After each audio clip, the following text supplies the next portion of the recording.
Le forum sur l'apprentissage et l'éducation des adultes organisé par le ministère de l'Éducation nationale et la Commission nationale de l'UNESCO a clos ses travaux hier. Les travaux ont débouché sur plusieurs recommandations. Reportage Filika Biongo. Le premier forum national en matière d'apprentissage et d'éducation des adultes aura favorisé la compréhension du rôle que doit jouer l'adulte dans la mise en œuvre du plan stratégique Gabon émergent. Nous avions travaillé pendant 3 jours d'arrache-pied pour atteindre ces objectifs et j'estime que ces objectifs sont atteints. À l'issue des travaux, il ressort des recommandations formulées à l'endroit des familles, de la société civile, puis du gouvernement.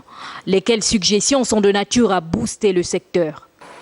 Les participants ont demandé à l'ensemble de la société civile de s'engager davantage aux côtés du gouvernement pour promouvoir l'apprentissage et l'éducation des adultes. Les participants au forum ont demandé à chaque famille de jouer pleinement son rôle en matière d'éducation de base.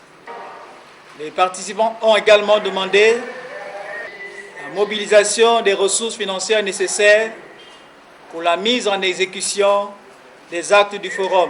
Il convient également pour les initiateurs de ce rendez-vous de revenir sur les raisons qui ont suscité ce dialogue. Le Gabon étant membre de l'UNESCO et donc tenu à un certain nombre de devoirs, il fallait nécessairement engager le Gabon dans le processus de la mise en œuvre effective des recommandations de la 6e conférence internationale sur l'éducation des adultes, c'est-à-dire Confidea 6, énoncé dans le cadre d'action de Belém. La deuxième raison pour laquelle le ministre a tenu à ce que ce forum se tienne, c'est que les recommandations de Confidea 6 cadrent parfaitement avec les exigences du plan stratégique Gabon émergent. L'organisation de ce forum qui s'achève tombe à point nommé dans la mesure où le Gabon ambitionne de se hisser au rang des pays émergents à l'horizon 2025. Un essor qui passe nécessairement par la formation des ressources humaines.